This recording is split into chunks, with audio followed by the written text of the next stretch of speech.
Olá, pessoal, sejam bem-vindos ao meu canal. Meu nome é Aníbal Azevedo, eu sou o seu guia aqui rumo à construção do mapa verso e, principalmente aqui nessa aula, a gente vai dar continuidade ao que a gente vem fazendo nessa semana 11. Essa é a aula 2. Se você não viu a aula anterior à aula 1, vai aparecer um card aqui em cima para você dar uma olhada e, principalmente, entender o que a gente está fazendo aqui. Por quê? Porque a gente agora vai pegar todo aquele arcabouço teórico, todo aquele conhecimento que a gente viu na aula 1 e vai colocar em prática, vai colocar em Python. É isso mesmo.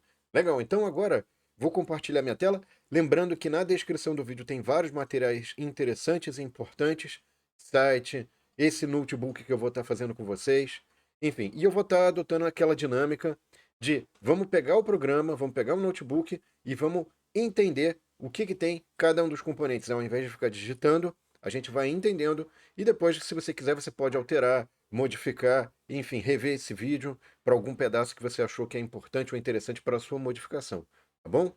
Então, é isso, pessoal. E lembre-se de curtir, compartilhar para que mais pessoas tenham acesso a esse conteúdo e possam também utilizar ele, né? E também lembre-se de colocar algum comentário para a gente ter o retorno, saber se está sendo útil ou não esse conhecimento para vocês, tá? Muito bem, então agora eu vou colocar aqui a nossa tela dividida, né? Então a primeira coisa importante é que a gente vai utilizar um pacote, que é o pacote OR Tools, tá? Operations Research Tools, que é do Google OR Tools. Então, se você não conhece o Google OR Tools, certo? É um pacote de otimização para Python. Na verdade, eles têm um kit de pesquisa operacional que foi desenvolvido pelo Google, tá? E ele tem várias aplicações, ele já tem vários modelos prontos. Eu vou deixar na descrição do vídeo, tá, pessoal? Inclusive, a gente tem exemplos aqui de como que você pode usar, resolver problemas usando esse pacote aqui, tá? Então você está vendo aqui vários tipos de problemas e você tem aqui em Python, em C++, em Java, em .NET, enfim. Então você tem várias interfaces para usar esse pacote, tá? A gente vai mostrar como é que faz em Python aqui. Então a primeira coisa aqui é importante é a exclamação pip install RTools dentro do Google Colab, tá? Por quê? Porque toda vez que você for usar o Warrior Tools, você tem que, infelizmente, usar esse pip install. Ele está, inclusive, aqui carregando, ele está inicializando, conectou, agora está rodando, de fato, a instalação, tá? Então ele faz a instalação aqui, ok. E aí, depois que ele fizer a instalação, a gente vai ter a possibilidade de fato, usar o pacote OrTools e as ferramentas ali, enfim, que estão relacionadas, tá? Não preocupa com essa mensagem de erro, certo? Não vai dar problema. Enfim, então aqui a gente tem o problema de transbordo.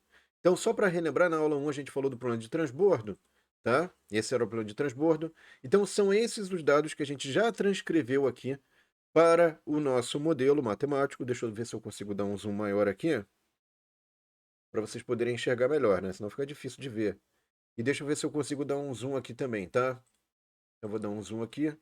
Ok, assim a gente consegue comparar os dados aí. Então veja o seguinte, pessoal. Eu tenho ali 30, 50. Isso aqui, na verdade, são os custos de transporte entre a fábrica e os centros de distribuição. Eu coloquei nesta lista de listas chamada in costs, tá? Out costs é o quê? É os custos de transporte entre os centros de distribuição, que são dois, e as lojas, né? Os mercados, então, estão colocados nessa lista de listas aqui, certo? Depois a gente tem a capacidade de fábricas, que a gente colocou nesta outra lista. Então, essa outra lista, isso aqui é só uma lista da capacidade das fábricas. Depois a gente tem a demanda dos mercados, que está colocado aqui. E tem a capacidade dos centros de distribuição, que foi colocada também, tá? Detalhe, pessoal, que essa capacidade dos centros de distribuição, em princípio, se a gente for usar a formulação que eu forneço aqui, que é a formulação pura e simples, que fala de tudo que entra igual a tudo que sai no nó de transbordo ou centro de distribuição, ela não seria necessária. Mas a verdade é que a gente colocou uma formulação que vai ser útil mais para frente. Então a gente já está antecipando um problema lá da frente. E aí a nossa formulação, na verdade, vai, além desses equacionamentos aqui, vai ter um quarto equacionamento. E esse quarto equacionamento vai ser justamente essa restrição que foi colocada aqui, que é a capacidade máxima dos centros de distribuição não pode ser excedida quando você soma todos os fluxos de entrada para um certo centro de distribuição, certo? Então, isso aqui vai ser muito útil. A gente não colocou em termos matemáticos na aula anterior, mas na última aula de teoria, que vai ser a aula 5, a gente vai colocar esse equacionamento. Isso aqui é só para dizer o seguinte: não se preocupem, esse programa já está antecipando problemas, mas se você quiser ignorar também esses problemas, não há problema algum, tá?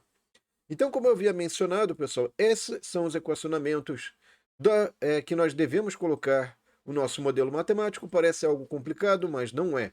Por quê? Porque aqui pelo menos eu tive que colocar aqui número de fábricas, número de centros de distribuição e número de mercados. E obtive esses valores a partir dos parâmetros que foram fornecidos, tá? A próxima linha aqui, pessoal, é basicamente você criar um modelo matemático. Então, esta variável solver é a variável que vai gerenciar, digamos assim, a adição de variáveis no modelo matemático e de restrições. Então, a gente vai também definir aqui algo muito importante, que é esse PyRep solver. Então, deixa eu tentar colocar aqui mais para o lado. Eu posso expandir simplesmente, né? Pronto. Então, o que acontece aqui é o seguinte, pessoal. Deixa eu voltar aqui. Você tem que resolver esse problema. E na medida do possível, você já tem que determinar a natureza das suas variáveis de decisão para escolher o tipo de solver. Então, aqui, quando você põe pyrep.solver, você pode escolher outros solvers que além desse linear programming. Linear programming, eu tenho variáveis reais, restrições com essas variáveis reais, mas restrições lineares e função objetivo também linear. Por isso, programação linear, ok? É um problema de otimização linear ou de programação linear. E com isso, então, pessoal, o que vai acontecer?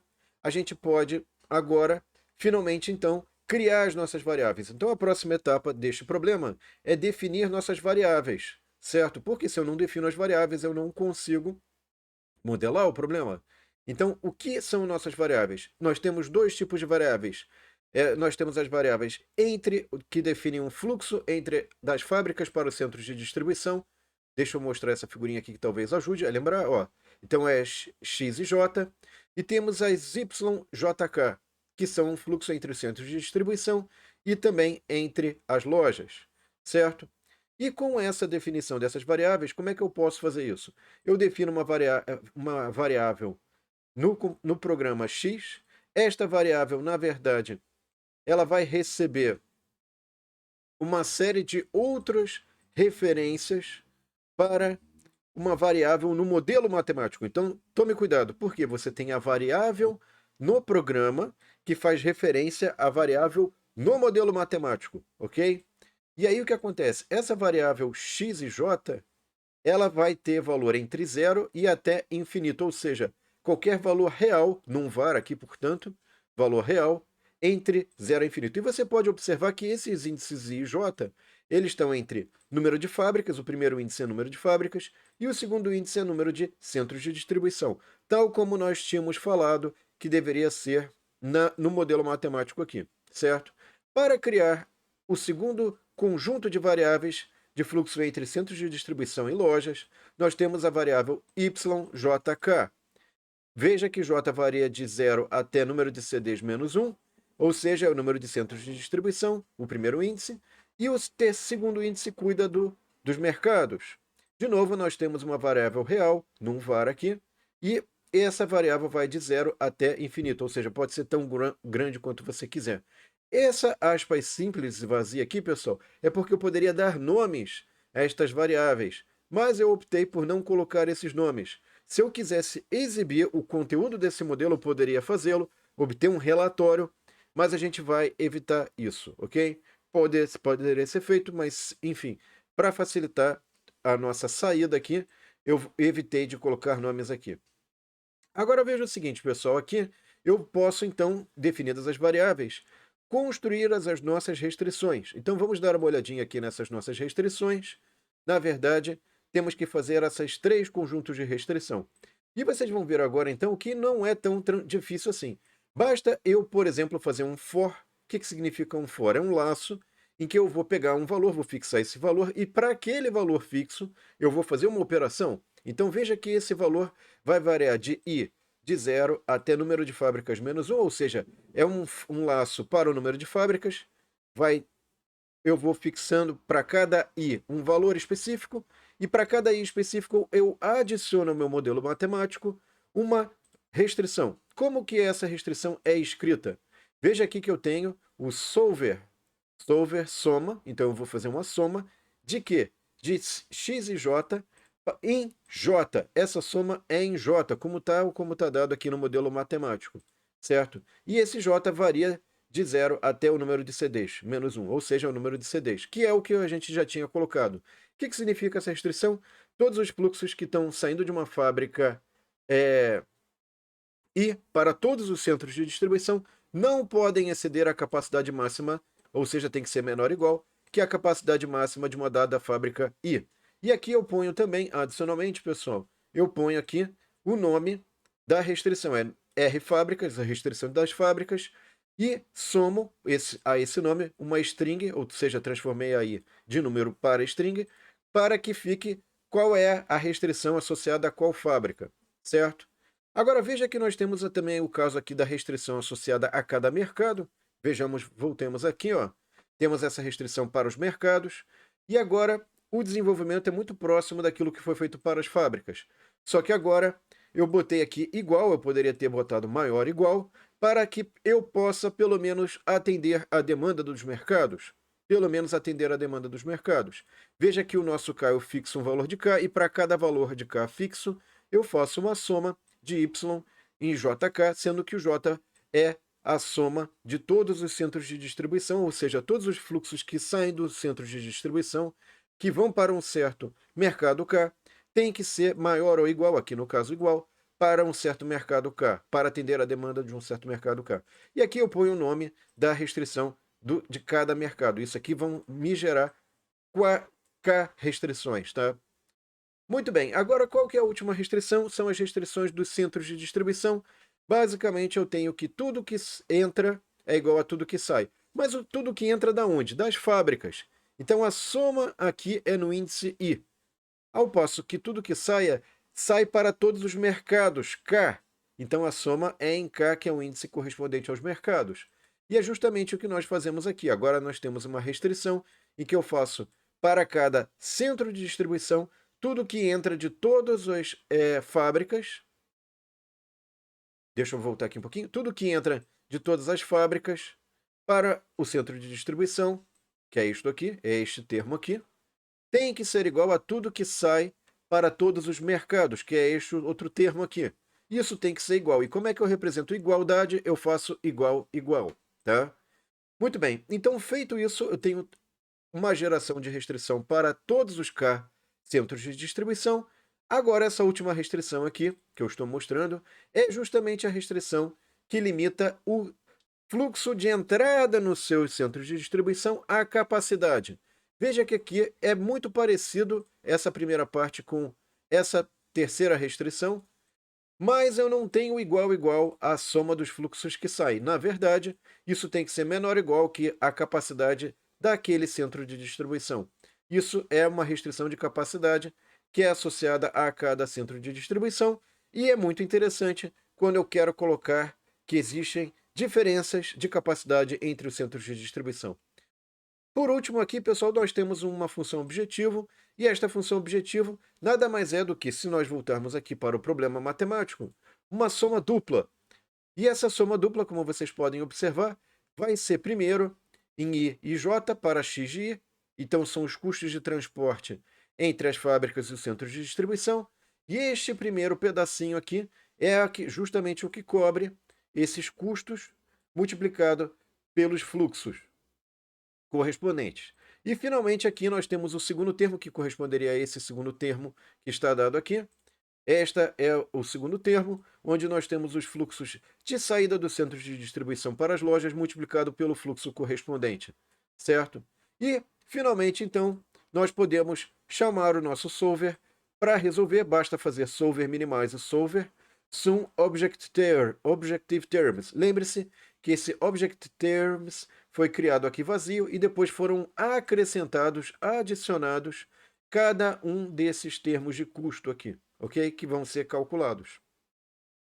Bom, então eu estabeleci aqui a função objetivo, e para resolver de fato, eu chamo o solve, E ao fazer uso desse solver, aí sim eu tenho uma variável status que vai receber a solução e tenho aqui então um relatório que vai imprimir o conteúdo de cada variável xik ou ykj, certo? Ele imprime o conteúdo desde que seja maior que zero, porque se for igual a zero não tem fluxo e, portanto, eu não devo imprimir. E aqui está o nosso relatório.